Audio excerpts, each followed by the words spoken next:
ప్రజలను రెచ్చగొట్టే వ్యక్తులలో ఎవరు ముందొస్తారు అంటే అది బండి సంజయ్. దేవుడి పేరుతో రాజకీయాలు చేస్తే ఎవరన్నా ఉన్నారా అంటే అది బండి సంజయ్. అభివృద్ధి మాట ఎత్తకుండా ఓట్లు అడిగే వ్యక్తి ఎవరన్నా ఉన్నారా అంటే అది బండి సంజయ్. రైతులు, కార్మికులు, శ్రమజీవుల గురించి మాట్లాడని, అభివృద్ధి చేయనటువంటి వ్యక్తి మళ్ళీ ఓట్లు అడుగుతారా? ఓట్లు అడిగే వ్యక్తి ఎవరంటే అది బండి సంజయ్. మా పేదలంటే నీకు అసహ్యమా బండి సంజయ్? మా పేదల కోసం నువ్వు ఏం చేసినావు బండి సంజయ్? మా రైతుల కోసం నువ్వు ఏం చేసినావు బండి సంజయ్? నడవడానికి కోసం డబ్బులు పెట్టారన్ను, ఎంతమంది డబ్బులు ఇచ్చిపోతారు? అదే ఖాళీ ప్లేస్ ఉంటే అనేక ఆటలు ఆడతారు, అనేక కార్యక్రమాలు చేస్తారు. ఉచితంగా పేదవాడికి ఉచితంగా ఆ రకమైన సౌకర్యం కలుగుతుంది. ఇవాళ కార్పొరేట్ వ్యాపారం చేసినావు, అలా పోవాలంటే పైసలు కావాలి. ఇది ఆయన చేసిన ఘనకార్యం. వినోద్ కుమార్ గారు, మమ్మల్ని మీరు ప్రశ్నించేది ఖబర్దార్. కమ్యూనిస్టులను ఎవరైతే వేలెత్తు చూపిస్తారో ఇక 4 ఏళ్ళు మీ వైపుకే చూపిస్తారు.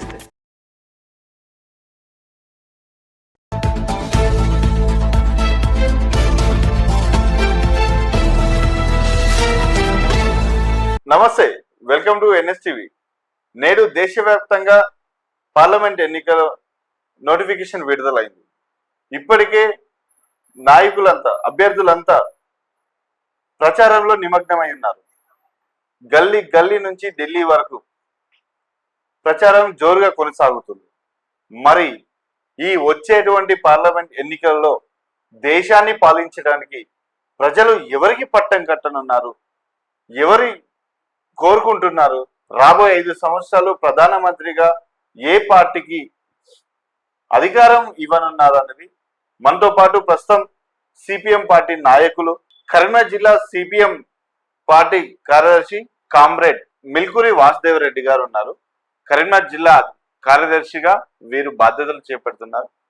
అట్లాగే ప్రస్తుతం రాజకీయ పరిస్థితులు జిల్లాలో ఎలా ఉంది, మరి దేశంలో ఎలా ఉంది, రాబోయే ఎన్నికల్లో ఎవరికి దేశ ప్రజలు పట్టం కట్టనున్నారు అనేది వారితో పాటు మనం నేడు మాట ముచ్చట కార్యక్రమంలో వారిని పిలవడం జరిగింది. ఇప్పుడు వారితో మాట్లాడి తెలుసుకుందాం ప్రస్తుత రాజకీయాల పరిస్థితి ఎలా ఉన్నాయి అనేది. నమస్తే అన్నగారు. నమస్తే, ఎలా ఉన్నారు? Fine, thank you. ఎట్లుందన్న ప్రస్తుతం రాజకీయ పరిస్థితి ఎలా ఉంది? లోక్సభ ఎన్నికల్లో ఎవరికి ప్రజలు అనేది పట్టం కట్టనున్నారు? ఇంతకు ముందు పార్టీ అధికారంలో ఉన్న బీజేపీ పార్టీ వస్తుందా, లేదంటే నూతనంగా కాంగ్రెస్ పార్టీ రాబోతుందా? మరి మీ అంచనాలు ఎలా ఉన్నాయి? స్వాతంత్రానికి పూర్వం, స్వాతంత్రం తర్వాత, స్వాతంత్రం కోసం ప్రాణాలు అర్పించిన కుటుంబాల నుండి, అట్లాగే దేశం కోసం సేవ చేసే వాళ్ళు ఎన్నికల రంగంలో ఉండి విజయాలు సాధించారు. కానీ రాను అది మొత్తం వ్యాపార రంగం అయిపోయింది. ఆ వ్యాపార రంగం నుంచి వెళ్ళి, పెట్టుబడిదారుల నుంచి వెళ్ళి అటు బాగా పెరిగిపోయింది. కాబట్టి ఇప్పుడున్నటువంటి వ్యవస్థలో ఇంకా అసమానతలు బాగా పెరిగిపోయినాయి, అంతరాలు బాగా పెరిగిపోయినాయి. మొత్తం కూడా దేశవ్యాప్తంగా కూడా రాబోయే కాలంలో పెద్ద ఎత్తున సంక్షోభం వచ్చేటువంటి అవకాశం కూడా ఉందని మేము భావిస్తున్నాం. మీరు ఎక్కడ చూసినా కూడా ఈ మధ్య కాలంలో కాదు, ముందు నుంచి కూడా బీజేపీ పార్టీకి వ్యతిరేకంగా నినాదాలు ఇస్తున్నారు. బీజేపీ పార్టీ ఓటమికి కోరుకున్నట్టుగా మాకు తెలుస్తా ఉన్నాయి. మరి బీజేపీ పార్టీ మీద మీరు అంత వ్యతిరేకత ఎందుకు వ్యతిరేకిస్తున్నారు? బీజేపీ పార్టీ మరోసారి అధికారం రావద్దు, మోడీ హటావో దేశ్ కు బచావ్ అనే స్టేట్మెంట్ మీరు ఇస్తున్నారు. మరి దానికి కారణాలు చెప్పగలరు? మంచి ప్రశ్న. ఇది దేశ ప్రజలందరికీ తెలియాల్సినటువంటి అవసరం కూడా ఉందని భావిస్తున్నాం. వాస్తవానికి దేశంలో 10 సంవత్సరాల బీజేపీ పాలనలో అన్ని రంగాల్లో పూర్తిగా వైఫల్యం చెందింది. అది విద్యార్థులు కావచ్చు, యువకులు కావచ్చు, మహిళలు కావచ్చు, చేతివృత్తులు కావచ్చు, రైతులు కావచ్చు, కూలీలు కావచ్చు, మిడిల్ క్లాస్ కావచ్చు, మొత్తం కూడా అన్ని రంగాలు కూడా సర్వనాశనం చేసినటువంటి పరిస్థితి. కష్టించి అనేక రంగాలను నిలబెట్టుకున్నటువంటి, అనేక ఫ్యాక్టరీలు నిలబెట్టుకున్నట్టు, అనేక సంస్థలు నిలబెట్టుకున్నటువంటి వాటిని కూడా ఈ బీజేపీ వచ్చిన తర్వాత ఒక్కొక్కటిగా మొత్తం తెగనమ్ముతూ, తనాఖా పెడుతూ, మొత్తం కార్పొరేట్లకు అందరికీ పప్పు బేలల్లో అమ్మి పెడుతున్నటువంటి పరిస్థితిని మనం కల్లారా చూస్తున్నాం. ఇలా బిహెచ్ఎల్ కావచ్చు, అట్లాగే పోస్టల్ కావచ్చు, ఎల్ఐసి కావచ్చు, బొగ్గు గనులు కావచ్చు, అట్లాగే నేషనల్ ఎయిర్వేస్ కావచ్చు, ఇట్లా మొత్తం కూడా దేశ సంపదను మొత్తం కూడా అమ్మేస్తున్నటువంటి పరిస్థితి కనిపిస్తా ఉంది. ఈ దేశానికి చాలా ప్రమాదకరం. ఇది దేశం కోసం, ఆనాడు దేశ స్వాతంత్రం కోసం దేశాన్ని నమ్ముతుంటే కల్లారా చూస్తున్నటువంటి పరిస్థితిలో మనం ఉన్నాం. ఈ దేశాన్ని కాపాడుకోవాల్సిన అవసరం ఉంది, ఈ రాజ్యాంగాన్ని కాపాడుకోవాల్సిన అవసరం ఉంది, ఈ దేశంలో ఉన్నటువంటి ప్రజలను కాపాడుకోవాల్సిన బాధ్యత కమ్యూనిస్టుల పైన ఎక్కువ ఉందని చెప్పేసి ఈ దేశంలో అనేక కష్టాలు నష్టాలు పోరాటాలు నిర్మించి ప్రజల కోసం పనిచేస్తున్నటువంటి వాళ్ళు కమ్యూనిస్టులకు ఇంకా ఎక్కువ ఇది ఉంటుంది. కాబట్టి అందుకోసమే దేశంలో బీజేపీ వచ్చిన తర్వాత అది పూర్తిగా అనేక రంగాల్లో వైఫల్యం చెందింది, ప్రజల మధ్య విభజన తీసుకొచ్చింది, మతాల మధ్య కులాల మధ్య విభజన తీసుకొస్తుంది. ఇప్పుడు అంతేందుకు ఇలా అయోధ్య పేరుతోనే ఓట్లు అడిగారు, తర్వాత ఇప్పుడు మళ్ళీ ఆ బాబ్రీ మసీద్ అన్నారు, అయోధ్య అన్నారు, మొత్తం బాలరాముడు అంటున్నారు. మరి ఈ బాలరాముడు ఈ అయోధ్య లేకముందు అనేక దేవుళ్ళు గుళ్ళు లేవా? అంటే అప్పుడు అన్ని కూడా ఈ బీజేపీ నిర్మించిల్లా? ఇలా ఒక గుడి నిర్మించి ఇలా మా గొప్పతనం అంటే ఇలా కోట్లాది గుళ్ళు ఉన్నాయి, అవి ఎవరు నిర్మించారు? వాళ్ళు ఏమైనా క్లెయిమ్ చేశారా? అంటే మతాన్ని మతంగా చూడాలి, కులాన్ని కులంగా చూడాలి. నీ కులం కన్నా నా కులం గొప్పదన్న కులోన్మాదం అంటున్నాం, నీ మతం కన్నా నా మతం గొప్పదని అంటే మతోన్మాదం. గొప్పదనుకో, కానీ నీ మతం కన్నా నా మతం గొప్పది, నీ మతం కిందిది అనసబడ్డది అని చెప్పే హక్కు నీకు లేదని చెప్తున్నాం. ఇలా దేశవ్యాప్తంగా కూడా బీజేపీ మనధర్మ శాస్త్రాన్ని తీసుకొచ్చి రాజ్యాంగంలో తెప్పించే ప్రయత్నం చేస్తా ఉంది. మళ్ళీ గెలిస్తే 400 సీట్లు గెలిస్తే అసలు రాజ్యాంగాన్ని తొలగిస్తామని చెప్పి బాజాప్తా బీజేపీ ఎంపీ చెప్తున్నాడు. ఇది దేనికి సంకేతం? అంటే బాబాసాహెబ్ అంబేద్కర్ రాసినటువంటి రాజ్యాంగాన్ని పనికిరాదని చెప్తున్నాడా? అలాంటి ఎంపీలు బీజేపీలో ఉన్న తర్వాత ఇంకా బీజేపీ కోట్లు ఎందుకు వేయాలి? బీజేపీని చిత్తుగా ఓడించాల్సినటువంటి అవసరం ఈ దేశ ప్రజలకు ఉన్నది. ఇలా మనధర్మ శాస్త్రాన్ని తీసుకొస్తే ఇలా వాళ్ళే చెప్తారు కదా, నుదురు నుంచి పుట్ట నుంచి నాభి నుంచి పుట్టిరని చెప్పేసి అలా సూత్రులు ఎవరు? ఈ వర్గీకరణ చేయడానికి వాళ్ళెవరు? ఈ మనధర్మ శాస్త్రం మను అనేవాడు ఎట్లా రాశాడు శాస్త్రాన్ని, ఎట్లా వర్గీకరణ చేస్తారని చెప్పి ప్రజలు పెద్ద ఎత్తున చర్చ రావాలి కదా. అసలు మత విశ్వాసాల ఆధారంగా ఓట్లు వేయకూడదు కదా, దేవుళ్ళ పేరు చెప్తే అసలు ఓట్లు అడగకూడదు కదా. నీ పాలసీ తప్పు కదా, బీజేపీ పాలసీ తప్పు కదా. అసలు బాలరాముడికి ప్రాణప్రతిష్ఠ చేయడానికి ప్రధానమంత్రి ఎవరు? అసలు దేవునికి ప్రాణప్రతిష్ఠ మనిషి చేస్తాడా? ఇది ఎక్కడైనా ఉంటుందా? అసలు ప్రజలు ఆలోచించాలి. ప్రజలు కూడా బాగా ఇప్పుడు విజ్ఞులయ్యారు, ఇంకా తెలుసుకోవాల్సిన లోతుగా తెలుసుకోవాల్సిన అవసరం ఉంది బీజేపీ. అసలు దేశ ప్రథమ పౌరాలు ఒక ఎస్టీని పెట్టామని చెప్తున్నారు, ఆమెను ఎక్కడ పిలువరు? ముర్ము గారిని ఎందుకు? దళితురాలు కాబట్టి పిలువరా? అంటే మీ బీజేపీ సిద్ధాంతంలోనే ఉందా? కింది కులాలను అవమానిస్తారా? కింది కులాలను రాజకీయంగా మీరు అనదొక్కుతారా? రేపు రాజ్యాంగాన్ని నిర్వీర్యం చేస్తే రేపు అనగానే కులాలు అట్టడుగు వర్గాలు ఎక్కడికి పోవాలి? కాబట్టి బీసీ ఎస్సీ ఎస్టీ మైనార్టీ అక్కడ ఉన్న పేదలందరూ కూడా ఆలోచించాలి. ఈ బీజేపీ మళ్ళీ 3వ హ్యాట్రిక్ సాధిస్తే రాజ్యాంగాన్ని ధ్వంసం చేసే పరిస్థితి ఉంది. తస్మాత్ జాగ్రత్త. ఇది మనం ఆలోచించాలి. బీజేపీకి బుద్ధి చెప్పాలి అంటే ఖచ్చితంగా ఓటు ద్వారానే బుద్ధి చెప్పాల్సిన అవసరం ఎంతైనా ఉంది. అంటే ఇప్పుడు హిందుత్వంగా హిందూ వ్యతిరేక మీరు మరి హిందూ దేశంలో మన పురాతన నుంచి మన హిందువులే మరి అట్లా రాముని పూజించడం, రాముని కోసం అయోధ్యలో గుడి నిర్మించడం, బాలరాముడి గుడి నిర్మించడం, దాన్ని మీరు వ్యతిరేకిస్తున్నారా? మంచి ప్రశ్న. ఇది కూడా ప్రజలకు తెలియాల్సిన ప్రశ్నే.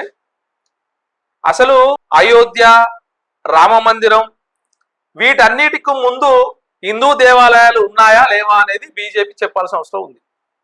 ఆ దేవాలయాల్లోకి హిందువులు పోయారా? వాళ్ళ ధర్మం ప్రకారం, వాళ్ళ శాస్త్రం ప్రకారం శాస్త్రోక్తంగా పూజలు, అది వారి ఎవరికి ఇష్టారీతిన వాళ్ళు భక్తి ప్రవర్తలు. రాజకీయాలకు మతాన్ని ముడిపెట్టద్దు అంటున్నాం, రాజకీయాలకు దేవుళ్లను అంటగద్దంటున్నాం. ఇది తప్పని చెప్తున్నాం మేము. సో రాజకీయాలకు దేవుణ్ణి ఇప్పటికైనా పక్కన పెట్టాలి, రాజకీయాలకు అంటగట్టకూడదు. ఈ బీజేపీ రాజకీయాలను కలుషితం చేస్తుంది, తద్వారా ఓట్లు దండుకునే ప్రయత్నం చేస్తుంది. అది తప్పు. అది ప్రజలు మనోభావాలకు సంబంధించినటువంటి క్షణకావేశంలో నిజమే కదా అని చెప్పేసి భ్రమిస్తే మన ఉనికికే ప్రమాదం, మన భవిష్యత్తుకే ప్రమాదం. బీజేపీ అనేది అసలు ఇప్పుడు ఉన్నటువంటి మరి హిందువుల మీద మరి హిందువులే అని చెప్తున్నారు బీజేపీ వాళ్ళు. మరి ట్యాక్స్ ఎవరి మీద వేస్తున్నారు వీళ్ళు? పెట్రోల్ ఛార్జీలు హిందువుల పడతలేవా? నిత్యావసర వస్తువుల ధరలు పెరిగితే హిందువులు పడట్లేదా? ఆఖరికి మందుల మీద అనారోగ్యంగా ఉంటే మందుల మీద కూడా జిఎస్టీ ఎత్తే హిందువులు కాదా వాళ్ళు? వాళ్ళకి ఏదంటారా? ఎందుకు వేయాలి? నువ్వు హిందువులతో రాజకీయాలు చేసినప్పుడు అందుకే హిందువులు ఆలోచించాలి. అంటే మన మూలాలు కదా. ఓకే, హిందూ అనే పదం ఎందుకు వచ్చింది? ఆర్య సంస్కృతి ఏం చెప్పింది? ఆర్యులు భారతదేశంలో దండయాత్ర చేసినప్పుడు వచ్చినటువంటి సంస్కృతిని, ఒక ప్రాంతాన్ని పేరు పెడితే హిందూ నాగరికత సింధు పోయి అది హిందూ అయింది. ఆ హిందువును కాస్త వీళ్ళు హిందువు చేసిరు. ఇది చరిత్ర, అసలు చరిత్ర. ఆంగ్లేయ వారసత్వంతో వచ్చినటువంటి ఆర్యులు ఆ ఆర్యుల చరిత్రను కొనసాగిస్తారా? వాళ్ళకు పలకరాక వాళ్ళు ఏదో అన్నారు. పోనీ హిందువుకో, ముస్లింకో, సిక్కులకో, జైనులకో, క్రిస్టియన్లకో, పార్సీలకో ఒకే రకమైనటువంటి జీవన విధానం అయితే ఉండదు. కానీ ఆచార బలపాట్లో తేడాలు ఉండొచ్చు. కానీ అందరూ మనుషులే, అందరూ సహజీవనంటే. భారతదేశం ఒక దృఢ రాజ్యాంగం, ఒక పెద్ద రాజ్యాంగం, ప్రపంచంలోకి వెళ్ళిన అతిపెద్ద రాజ్యాంగం మనది అనుకున్నప్పుడు, భిన్నత్వంలో ఏకత్వం అనుకున్నప్పుడు నువ్వు ముస్లింలు దూరం కొట్టడం ఏంటి? క్రిస్టియన్లను దూరం కొట్టడం ఏంటి? ఒక హిందువులే పట్టుకోవడం అంటే ఈ దేశంలో హిందువులు మెజార్టీగా ఉన్నారు కాబట్టి నువ్వు హిందువులు రెచ్చగొడుతూ నువ్వు మిగతా వాళ్ళని తక్కువ చేసి చూడడం అంటే నువ్వు ఆల్టర్నేట్ గా నీ ఓట్ల కోసం రాజకీయం చేస్తున్నావు తప్ప నీకు ప్రజల మీద ఏమాత్రం విశ్వాసం, ప్రేమ లేదని అర్థమవుతుంది. మీరు ఒక కమ్యూనిస్ట్ పార్టీ లీడర్ గా, మీరు ఒక దేవుని నమ్మని వ్యక్తులుగా ఇంత దేశంలో ప్రతిష్టంగా నిర్మించినటువంటి రామాలయాన్ని మీరు వ్యతిరేకిస్తున్నట్టు అనిపిస్తుంది, బీజేపీ పార్టీని వ్యతిరేకిస్తున్నట్టు అనిపిస్తుంది. హిందువుల కోసం ఓన్లీ మన ప్రపంచంలోనే ఉన్న ఒకే ఒక దేశం భారతదేశం హిందువుల కోసం. మరి అలాంటప్పుడు హిందుత్వాన్ని పెంచడంలో తప్పేమనిస్తుంది? దాంట్లో మీరు ఏ కోణంలో తప్పు పడుతున్నారు? రాజకీయం అని ఎందుకు అనుకుంటున్నారు? కమ్యూనిస్టుగా జీవించడం అంటేనే ఒక మహోన్నతమైన జీవితంగా గుర్తించాలి. కమ్యూనిస్టు జీవితం అంటే ప్రజల జీవితం, ప్రజల కొరకే జీవితం. దీన్ని ప్రజలు అర్థం చేసుకోవాలి ముందుగా. రెండవది, కమ్యూనిస్టులు గుడ్డిగా వ్యతిరేకించరు దీన్ని. కమ్యూనిస్టులు భౌతికవాదులు, శాస్త్రీయంగా ఆలోచించి మార్క్సిస్ట్ కోణంలో ప్రజల జీవితాలు మెరుగుపడే దిశగా ప్రతినిత్యం ఆలోచిస్తారు. ఓట్లే సీట్లే ముఖ్యం అనుకుంటే మిగతా బూర్జువా పార్టీలాగా అనేక అలవిగానే హామీలు ఇవ్వచ్చు, వాగ్దానాలు ఇవ్వచ్చు. కానీ కమ్యూనిస్టులు ఎక్కడ వాగ్దానాలు ఇవ్వరు, అలవిగానే హామీలు కూడా ఇవ్వరు. దీన్ని మనం ప్రజలు గుర్తించాలి. అయితే దేవుడి పేరుతోని హిందువు, క్రిస్టియన్, ముస్లిం, జైను, బౌద్ధులు మతాలు ఉన్నాయి. ఏ మతానికి కమ్యూనిస్టులు వ్యతిరేకం కాదు, ఆలోచించాల్సింది. కానీ ఎక్కడ వ్యతిరేకం? మతాన్ని రాజకీయాలకు అంటగడుతున్న వాళ్ళకి వ్యతిరేకం.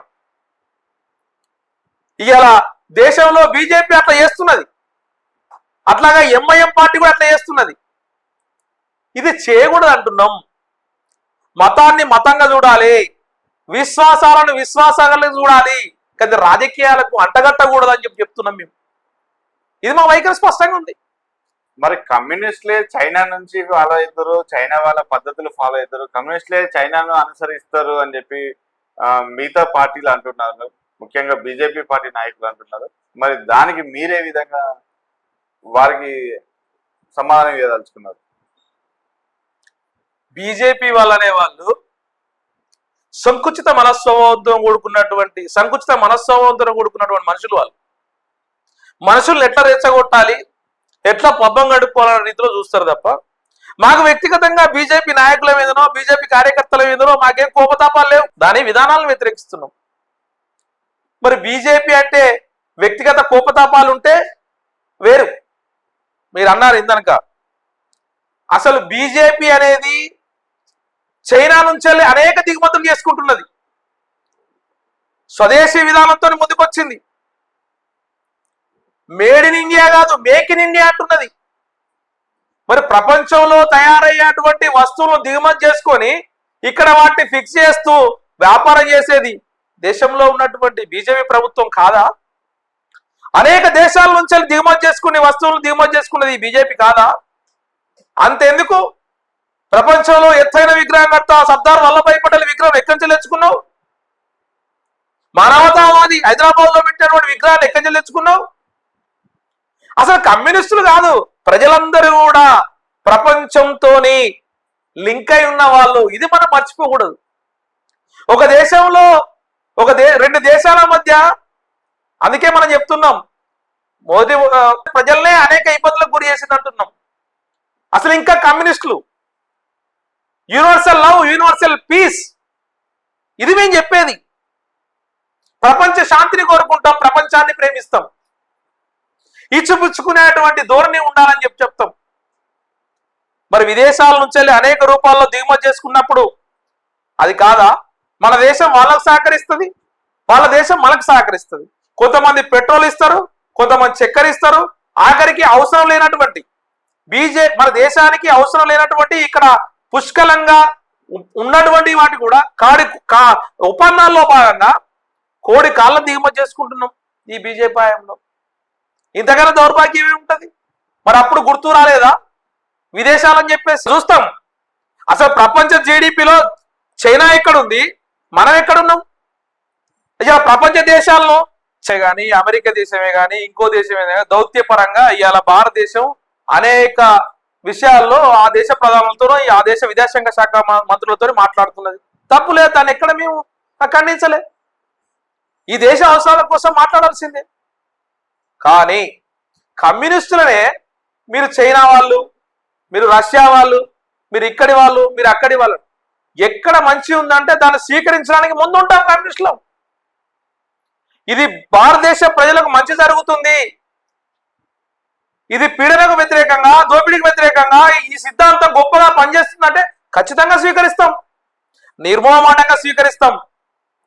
ఇంకా ప్రజల కోసం ఇంకా ఏదైనా బాగుంది ఈ దేశంలో, ఆ విప్లవం వచ్చింది పలానా దేశంలో అంటే ఆ విప్లవ సారాన్ని, ఆ విప్లవ గుణపాఠాలను, ఆ విప్లవ విజయాలను ఆశంతో మీరే ఆయా దేశాలను వ్యతిరేకిస్తారు, మళ్ళీ ఆ దేశాలతో అంటగాగుతారు.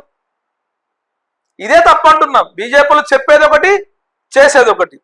వాస్తవంగా వాళ్ళు ఈ స్వాతంత్ర పోరాటంలో లేరు, స్వాతంత్రం కోసం వాళ్ళు పనిచేయలే. ఇక్కడ ఉన్న పూర్వరంగంలో ఆర్ఎస్ఎస్ వాళ్ళు క్షమాభిక్ష కోరుకున్నారు. ఆఖరికి మమ్మల్ని వదిలేస్తే అంటే వాళ్ళు బ్రిటిష్ వాళ్ళతోని అంటగాగిన మాట వాస్తవం కాదా? ఊడిగం చేసిన మాట వాస్తవం కాదా? ఇలా వీళ్ళు దేశభక్తి గురించి మాట్లాడుతున్నారు. దేశం కోసం ప్రాణాలు అర్పించింది కమ్యూనిస్ట్ పార్టీ నాయకులు. అంతటి చరిత్ర ఉన్నటువంటి కమ్యూనిస్టుల మీద చైనా వాళ్ళు, రష్యా వాళ్ళు అని చెప్పేసి ఆనాడేడి మీరు నికార్సైన భారతీయులం, ఈ దేశంలో అంతరాలు లేని సమాజం కోసం, దోపిడీ లేని సమాజం కోసం, అసమానతలు లేని సమాజం కోసం నిర్విరామంగా కృషి చేస్తున్నాం, చేస్తాం, చేయబోతున్నాం. బతుకున్నంత కాలం మా ప్రయత్నం అదే, మా చివరి శ్వాస వరకు కూడా అదే ఉంటుంది. దీన్ని కుహానా బీజేపీ నాయకులు అర్థం చేసుకోవాలని చెప్పేసి చెప్తున్నాం. అవి కాదు, మనం మన దేశ రాజకీయాల గురించి మాట్లాడుకుందాం. ప్రస్తుతం జరగబోయే సార్వత్రిక ఎన్నికల్లో సిపిఎం పార్టీ ఎక్కడ పోటీ చేయబోతుంది, దేశవ్యాప్తంగా ఎన్ని స్థానాల్లో పోటీ చేయబోతుంది, మీ తదుపరి కార్యక్రమాలు? ఈ దేశంలో పెను ప్రమాదాన్ని గుర్తించింది అది బీజేపీ రూపంలో. ఈ దేశ ప్రజలకు పెను ప్రమాదం రాకుండా ఉండాలి, అడ్డుకట్ట వేయాలనుకున్నప్పుడు బీజేపీని నిలువరించాలి, అడ్డుకోవాలి నిర్ణయం తీసుకున్నాం, ముందుకు పోతున్నాం. దేశంలో సుమారు 50 స్థానాల వరకు పార్లమెంట్లో పోటీ చేస్తున్నాం, ప్రజలు నిర్ణయిస్తారు. తెలంగాణలో ఎన్ని స్థానాలలో పోటీ చేస్తున్నారు? తెలంగాణలో భువనగిరి పార్లమెంట్ లో అభ్యర్థి నిలబెట్టాం, సీనియర్ కామ్రేడ్ జయంగిర్ను నిలబెట్టాం. ఆల్రెడీ ప్రచారం 10 నుండి 15 రోజుల నుంచి స్టార్ట్ అయింది. ప్రచారం కూడా మా సూత్రబద్ధ సిద్ధాంతం ప్రకారం ఇంటింటికి వెళ్ళడం, కరపత్రం ఇవ్వడం, మంచి చెడ్డ చెప్పడం, ఇది మా విధానంగా ఉంటుంది. ఆ రూపంలో ఎర్రజెండాను మళ్ళీ పునర్వైభవం తీసుకురావడం కోసం ఒక ప్రయత్నం చేస్తున్నాం. ప్రజలు కూడా ఆశీర్వదించి ఓట్లు వేయాలి. ఆ రకంగా భువనగిరిలో సిపిఎంని గెలిపించాలని చెప్పేసి, సుత్తే కొడవలి సుక్కకు ఓటేయాలని చెప్పేసి కూడా మా శ్రేణులు కూడా పిలుపునిచ్చాయి. మేము కూడా అదే కట్టుబడి ఉన్నాం. మరి కరీంనగర్, మన జిల్లా అయినటువంటి కరీంనగర్ లో సిపిఎం పార్టీ తరఫున ఎంపీ అభ్యర్థి ఎవరు నిల్చోబోతున్నారు? మా పార్టీ ఏమి ఇంకా నిర్ణయించలేదు. నిర్ణయించినప్పుడు ఎవరనేది పార్టీ జిల్లా కమిటీలో చర్చించి అది రాష్ట్ర కమిటీకి పంపి అక్కడ నుండి ఆర్ఎండ్ఏ కమిటీకి పంపి అక్కడ నుంచి అనుమతి వచ్చిన తర్వాత అది సాధ్యమవుతుంది. నిర్ణయాలు ఆ రూపంలో ఉంటాయి. ఇక్కడ ఎవరు పోటీ చేసినా బీజేపీని ఓడించడమే మా ప్రథమ కర్తవ్యంగా ఉంటుంది. ముఖ్యంగా బండి సంజయ్ అనే వ్యక్తిని ఓడించడమే మా ప్రథమ కర్తవ్యంగా ఉంటుంది. మేము ఇండియా బ్లాక్లో ఉన్నాం, భాగస్వామి ఉన్నాం. ఇండియా బ్లాక్లో భాగస్వామి ఉన్నటువంటి బీహార్, అట్లాగే రాజస్థాన్ లాంటి రాష్ట్రాల్లో, ఇప్పుడు కేరళలో అలా ఉంది. ప్రధాన పోటీ ఎల్డిఎఫ్కి యూడిఎఫ్కి ఉంది, అక్కడ మిగతా పక్షాలు లేవు. అట్లాంటప్పుడు అక్కడ పొత్తుకూరే అవకాశం లేదు. ఇట్లాంటివి కూడా ఉన్నాయి. మీరు పోటీ చేస్తున్న విషయం స్పష్టంగా ఇవ్వలేదు. ఒకవేళ పోటీ చేయనట్లయితే ఎవరికి మీరు మద్దతు తెలుపనున్నారు? ఎవరు ఇప్పుడు ఉన్నటువంటి అభ్యర్థులు సమర్థవంతులని మీరు ఎవరు అనుకుంటున్నారు? కరీంనగర్ ప్రజలకు ఎవరు సమర్థవంతంగా న్యాయం చేయగలుగుతారు ఓటేసి గెలిపించిన వారికి? ఇంతకుముందు ఉన్నటువంటి ఎంపీ, అధికారంలో ఉన్నటువంటి ఎంపీ బండి సంజయ్ గారి పైన, మరి నిల్చున్నటువంటి పోటీలో ఉన్నటువంటి అభ్యర్థుల పైన మీరేం చెప్పదలుచుకున్నారు? డెఫినెట్లీ అదే సందర్భంలో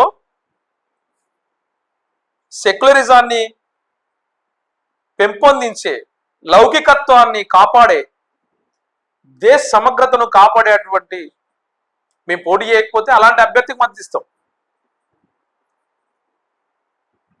అదే సందర్భంలో 10 సంవత్సరాలు అధికారంలో ఉంది కేంద్రంలో, 5 సంవత్సరాలు బండి సంజయ్ ఇక్కడ ఎంపీ ఉన్నాడు, అంతకుముందు ఎంపీగా ఉన్నాడు బీఆర్ఎస్ అభ్యర్థి. 10 సంవత్సరాలు బీఆర్ఎస్ పార్టీ అధికారంలో ఉంది.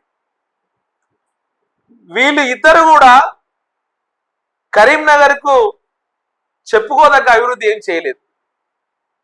ముఖ్యంగా బండి సంజయ్ ఇప్పుడు కూడా ఎంపీ, తను ఇచ్చినటువంటి హామీలు ఏ ఒక్కటి కూడా నెరవేర్చలేదు.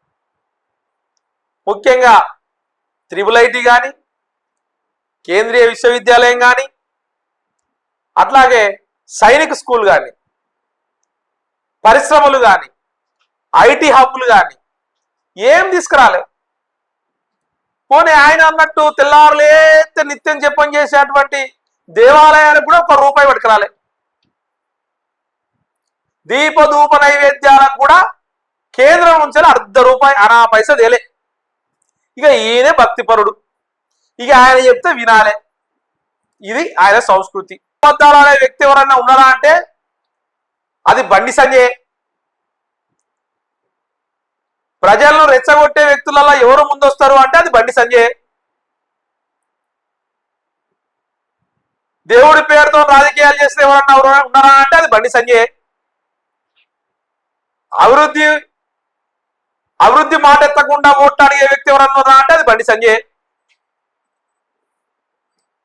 రైతులు, కార్మికులు, శ్రమజీవుల గురించి మాట్లాడని, అభివృద్ధి చేయనటువంటి వ్యక్తి మళ్ళీ ఓట్లు అడిగే వ్యక్తి ఎవరంటే అది బండి సంజయ్. కనీస సౌకర్యాల గురించి ప్రస్తావన లేకుండా మానవ వికాసానికి, అభివృద్ధికి తోడ్పడినటువంటి వ్యక్తి ఎవరన్నా ఉన్నారా అంటే అది బండి సంజయ్. కాబట్టి ఇలాంటి వ్యక్తికి ఖచ్చితంగా రేపు రాబోయే ఎన్నికల్లో గుణపాఠం చెప్పాలి, చిత్తుగా పొట్టుగా ఓడించాలని చెప్పేసి కరీంనగర్ పార్లమెంటరీ ప్రజలకు సవినయంగా విజ్ఞప్తి చేస్తున్నాం. బరిలో ఉన్నవారు ఎవరు సమర్థులు కాదని చెప్పి మీరు అర్థమా? ఇప్పుడు ఉన్నటువంటి పరిస్థితుల్లో ఇది స్పష్టమైంది. ఏ ఒక్క ఊరికి పోలే, ఏ ఒక్క మండలానికి పోలే, ఏ ఒక్క ప్రజల సమస్యలు పరిష్కరించలే, ఏ అభివృద్ధి పనులు చేయలే. ఎప్పుడు చెప్పినా వైకుంఠ ధామాలు కట్టాం, ఏ ఊరికే కట్టిల్లా? ఈ దేశం వాటా ఎంత, ఈ రాష్ట్రం వాటా ఎంత, ఈ రాష్ట్ర పన్నులు ఎంత, గ్రామాల నుంచి వచ్చే పన్నులు ఎంత, ఆ పన్నులను ఇచ్చేటువంటి 60% ఇవ్వకుండా ఏదైతే బీజేపీ పాలిత రాష్ట్రాలకు ఎక్కువ నిధులు ఇస్తున్నావు, విపక్ష రాష్ట్రాలకు తక్కువ నిధులు ఇస్తున్నావు. ఆఖరికి వీళ్ళు గ్రామాలల్లో మేము కందకాలు ఇచ్చినాం, లేదు ఉపాధి హామీ పనులకు నిధులు ఇచ్చినామని చెప్తున్నారు. అదే ఇవాళ బీజేపీ వాళ్ళు ఉపాధి హామీ గురించి చర్చించుకుంటున్నారు అంటే అది కమ్యూనిస్టుల చైతన్యంతో కమ్యూనిస్టుల ఉన్నటువంటి యూపీఏ 1 హాయంలో ఒక చట్టం తీసుకొచ్చిర్రు. అది ఇలా పేద ప్రజలకు చాలా ఉపయోగపడుతుంది, సామాజిక భద్రత కల్పిస్తున్నది ఆ పథకం. కానీ దాన్ని కూడా నిర్వీర్యం చేస్తావే. వేల కోట్ల రూపాయల నుంచి ఇవాళ నువ్వు ఎక్కడ తీసుకొచ్చినావు? ప్రతి సంవత్సరం 30 కోట్లు, 40 కోట్లు, 50 కోట్లు, 50,000 కోట్లు తీసుకొచ్చినావు. ఇదా బండి సంజయ్ నువ్వు పార్లమెంట్ నుండి చేసిన ఘనకార్యం? మా పేదలంటే నీకు అసహ్యమా బండి సంజయ్?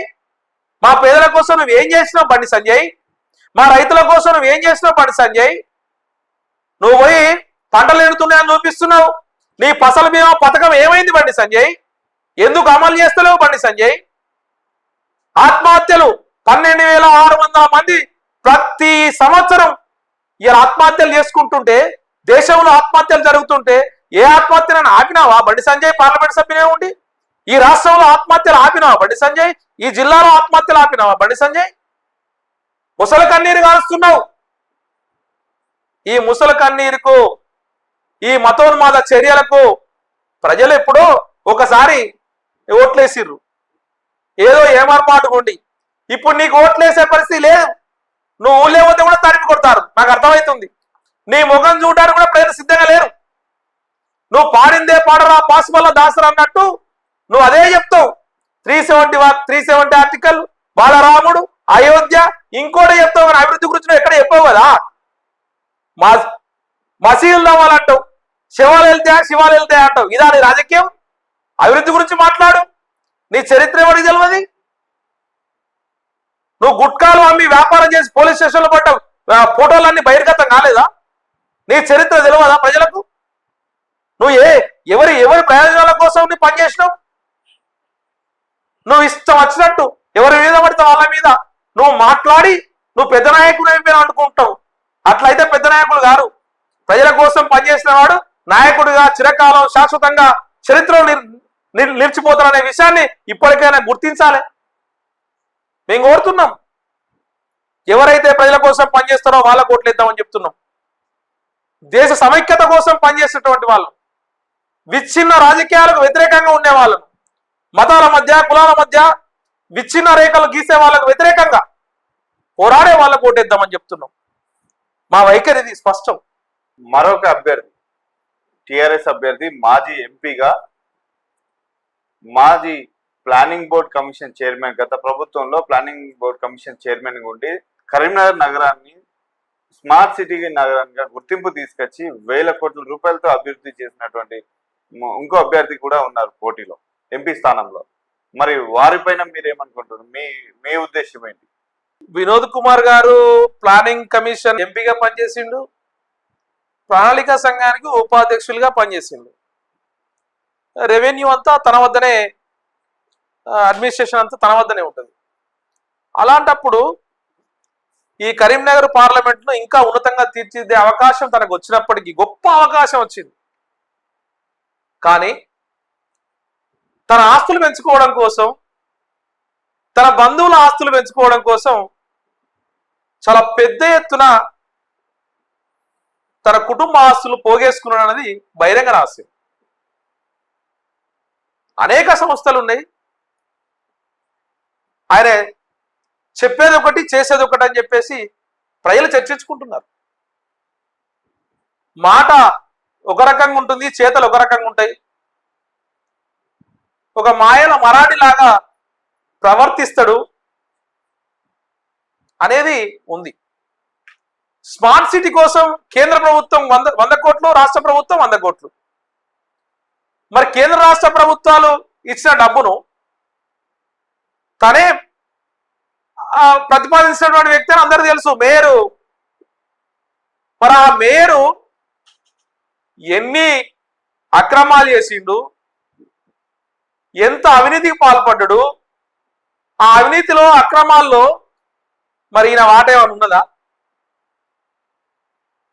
స్మార్ట్ సిటీ అయితే 30 ఫీట్ల రోడ్డు 30 ఫీట్ల రోడ్డు అలా ఉండాలి. ఇలా 30 ఫీట్ల రోడ్డు 20 ఫీట్లు అవుతుంది, 60 ఫీట్ల రోడ్డు 30 ఫీట్లు అవుతుంది. తన అనుయాయులు ఉన్న చోట, తన బంధువులు ఉన్న చోట 1 సైడ్ రోడ్డు తీస్తారు. పార్కింగ్ ప్లేసులు కూడా కబ్జాలు చేస్తారు. అరే, శారీరక దారుణ్యానికి మేధో వికాసానికి ఉపయోగపడేటువంటి అసలు పార్కులు చేస్తారు వాటిని. గ్రౌండ్లన్నీ ఖాళీ అయిపోతున్న ప్రభుత్వ గ్రౌండ్స్ అన్ని. ఇంతకన్నా అన్యాయం ఏదైనా ఉంటుందా? అంటే ఏ ground? Circus ground. Circus ground ను ప్రజల ప్రయోజనార్థం స్థలాన్ని అలాగే ఉంచాలి. ఈ పిల్లలకు ఆటలు లేవు, పాటలు లేవు, మానసిక ఉల్లాసానికి ఉపయోగపడతా అని చెప్పేసి కమ్యూనిస్టులు పోరాటం చేస్తే కేసులు పెట్టించింది వీళ్ళు కాదా? అంటే ఖాళీగా ఉన్న స్థలాన్ని తీసుకొని మంచి పార్క్ చేశారు కదా. పార్క్ చేస్తే ఎంతమందికి ఉపయోగం? పార్క్ చేస్తే డబ్బులు పెట్టారు, నడవడానికి కోసం డబ్బులు పెట్టారు. అందులో ఎంతమంది డబ్బులు ఇచ్చిపోతారు? అదే ఖాళీ ప్లేస్ ఉంటే అనేక ఆటలు ఆడతారు, అనేక కార్యక్రమాలు చేస్తారు. ఉచితంగా పేదవాడికి ఉచితంగా ఆ రకమైన సౌకర్యం కలుగుతుంది. ఇవాళ కార్పొరేట్ వ్యాపారం చేసినావు, అలా పోవాలంటే పైసలు కావాలి. ఇది ఆయన చేసిన ఘనకార్యం. వినోద్ కుమార్ గారు మల్టీప్లెక్స్లు కడతాడు. అవన్నీ ఎవరికి ఉపయోగం? ఎవరి మల్టీప్లెక్స్లు అవి? ఎవరి మెడికల్ కాలేజీలు అవి? ఆ మెడికల్ కాలేజీలో జరుగుతున్న అవినీతి తత్వం అంతా ఇంత కాదు. అవన్నీ రాబోయే కాలంలో ఖచ్చితంగా ప్రజల ముందు ఎవరైనా దోషిగా నిలబడాల్సిందే, తప్పు చేసిన వాడు. ఒక్కొక్కటిగా వస్తున్నాయి. ఇప్పుడు రేపు పుంకాలుగా తన మీద వచ్చేటువంటి అవకాశం ఉంది. కాబట్టి వీళ్ళిద్దరు కూడా ఎంపీ కావడానికి అనర్హులే అని చెప్పేసి మేము భావిస్తున్నాం. మీరు ఉన్నటువంటి రెండు ప్రధాన పార్టీల గురించి మీరు అభ్యర్థులు అనర్హులు అన్నారు. మరి మూడవ పార్టీగా కాంగ్రెస్ పార్టీకి మీరు మద్దతు ఇస్తున్నారా? ప్రధానంగా ఇప్పుడు కాంగ్రెస్ పార్టీలో ఇద్దరు ప్రవీణ్ రెడ్డి మరియు వెలిచెల రాజేందర్ రావు ఇద్దరు అభ్యర్థిగా ఉన్నట్టుగా తెలుస్తుంది. మరి మీ పార్టీ అని మీ మద్దతు కానీ మీ సపోర్ట్ కానీ కాంగ్రెస్ పార్టీకి ఇవ్వాలని ఇప్పుడు ఇండైరెక్ట్ గా ప్రజలకు చెప్తున్నారా ఏంటది? కాంగ్రెస్ పార్టీ అభ్యర్థిని ఇంకా ప్రకటించలేదు. అది అలిగిరెడ్డి ప్రవీణ్ రెడ్డి, వెలిచాల రాజేందర్ రావు వాళ్ళ అంతర్గత పార్టీ విషయం. అది ఎవరు వచ్చినా మా పార్టీ అక్కడ ఇండియా బ్లాక్ లో ఉంది, మీ పోటీ అనుకున్న సందర్భంలో ఖచ్చితంగా మా పార్టీ వైఖరి చెప్తాం. రాబోయే 3-4 రోజుల్లో మా పార్టీ వైఖరిని స్పష్టంగా ప్రజలకే చెప్తాం. అలా భేషజాలు ఏమి లేవు, దాపరికాలు ఏమి లేవు. ఖచ్చితంగా బీజేపీని ఓడిస్తాం, ఓడించాలని మేము పిలిపిస్తున్నాం.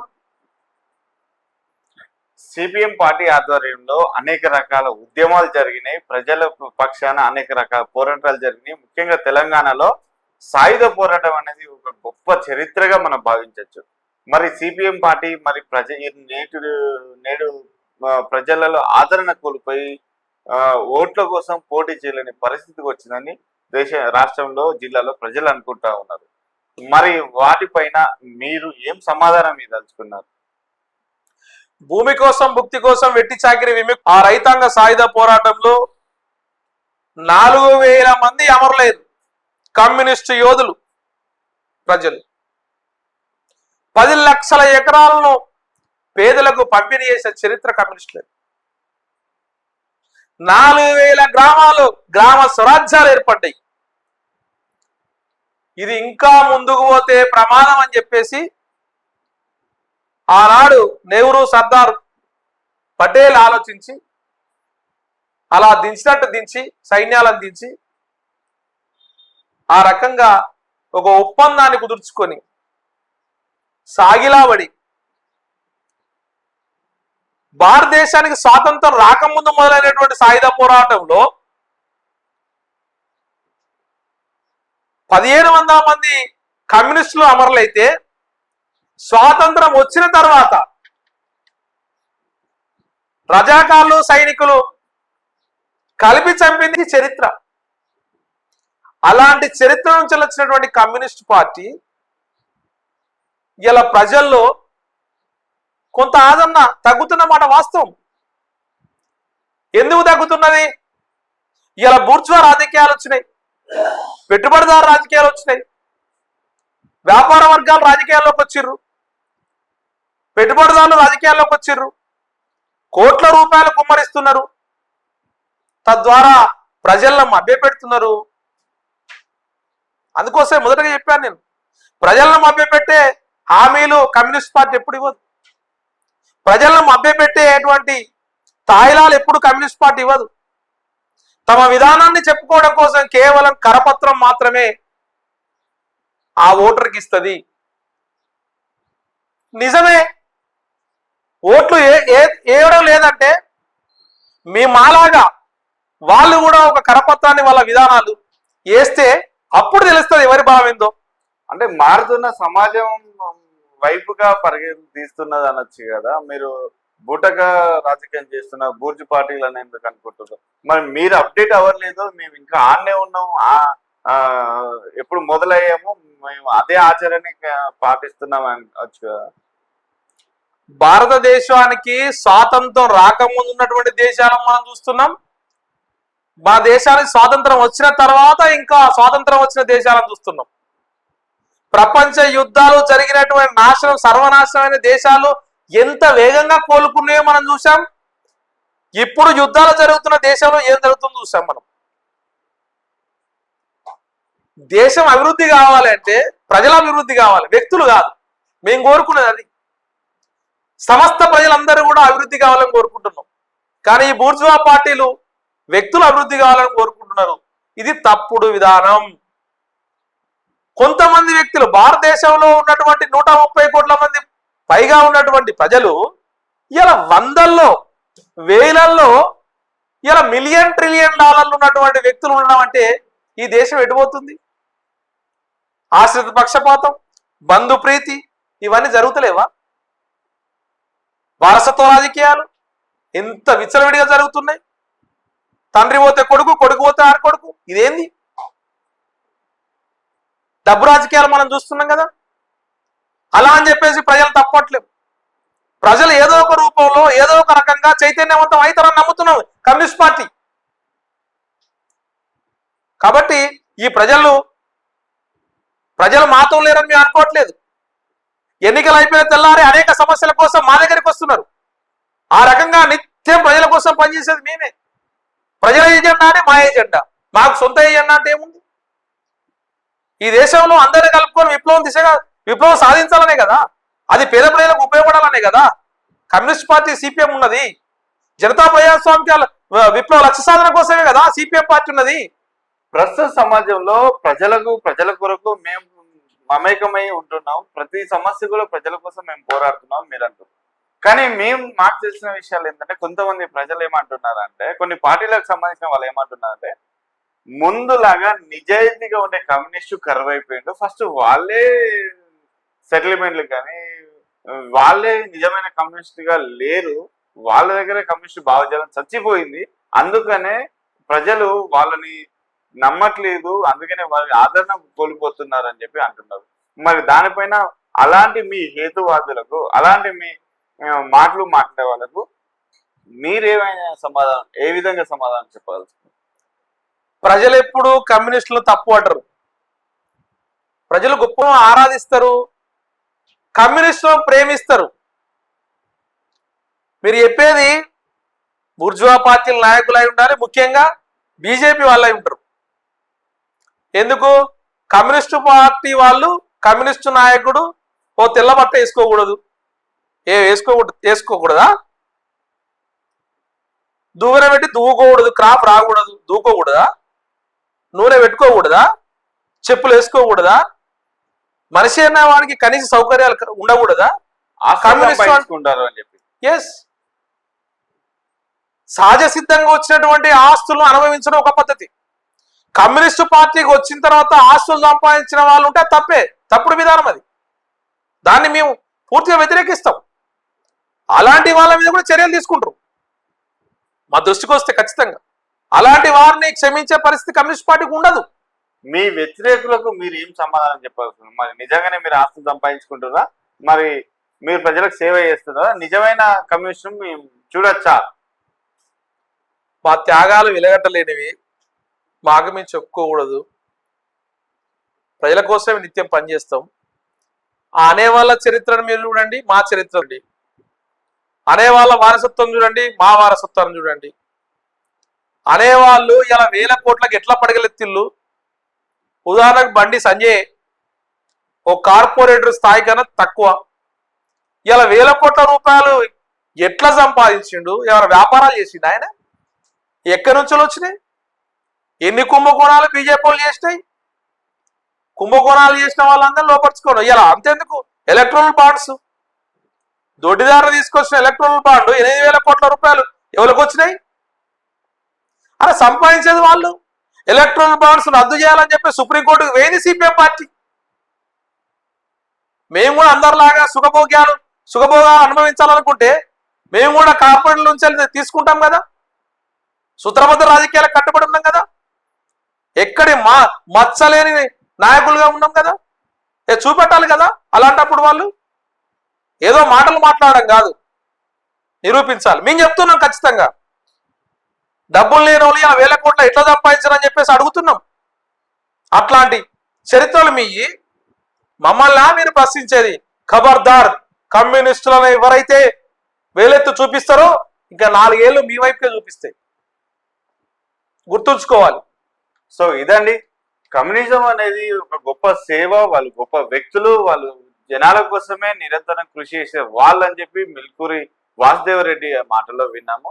వారు దేశ ప్రజలకు సేవ చేసే వారిని మేము ప్రోత్సహిస్తాం. దేశ పేరుతోని, మతం పేరుతోని, కులం పేరుతోని ఓట్లను అడుక్కునే వాళ్ళని మేము ద్వేషిస్తాం అనుకుంటూ బీజేపీ పార్టీని ఓడగొట్టడమే మా అంతిమ లక్ష్యం అని చెప్తున్నారు. మరి ఈనాటి మాట ముచ్చటకి సమాప్తం పలుకుతూ గంధం సుమన్, కెమెరామెన్ గంధం సుమన్తో శ్రవణ్ కుమార్, సైనింగ్ ఆఫ్.